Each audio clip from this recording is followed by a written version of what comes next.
അപ്പോൾ നിയമസഭാ തെരഞ്ഞെടുപ്പിൽ സംസ്ഥാനത്ത് റെക്കോർഡ് പോളിംഗ് ആണ്. അവസാന കണക്ക് പുറത്തു വരുമ്പോൾ 78.27% പേരാണ് ഇത്തവണ വോട്ട് രേഖപ്പെടുത്തിയത്. വാശിയേറിയ മത്സരങ്ങൾ നടന്ന കോഴിക്കോട്, പാലക്കാട് ജില്ലകളിൽ പോളിംഗ് 80% കടന്നു. പത്തനംതിട്ട ജില്ലയിലാണ് ഏറ്റവും കുറവ് പോളിംഗ് രേഖപ്പെടുത്തിയത്. അന്തിമ കണക്ക് തെരഞ്ഞെടുപ്പ് കമ്മീഷൻ വൈകാതെ പുറത്തുവിടും. SIR-നും കനത്ത ചൂടിനും തളർത്താനാകാതെ കേരളം വിധിയെഴുതി. 1987 ശേഷമുള്ള ഏറ്റവും ഉയർന്ന പോളിംഗാണ് 16ാം കേരള നിയമസഭയിലേക്ക് നടന്നത്. ഏറ്റവും ഉയർന്ന പോളിംഗ് രേഖപ്പെടുത്തി കോഴിക്കോടും തൊട്ടു പിന്നാലെ പാലക്കാടും സമ്മതിദാന പ്രക്രിയയിൽ മുൻപന്തിയിലെത്തി.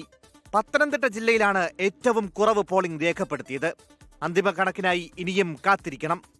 സർവീസ് വോട്ടുകൾ, പോസ്റ്റൽ വോട്ടുകൾ എന്നിവയുടെ കണക്കുകൂടി ചേർക്കപ്പെടുന്നതോടെ വോട്ട് ശതമാനത്തിൽ വർധന വന്നേക്കാം. കൂട്ടിയും കിഴിച്ചും മുന്നണികൾ പ്രതീക്ഷയിലാണ്. പോളിംഗ് വർദ്ധിച്ചത് തങ്ങൾക്ക് അനുകൂലമെന്നാണ് ഓരോ മുന്നണികളുടെയും അവകാശവാദം.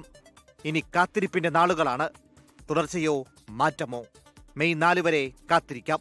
Election desk 24.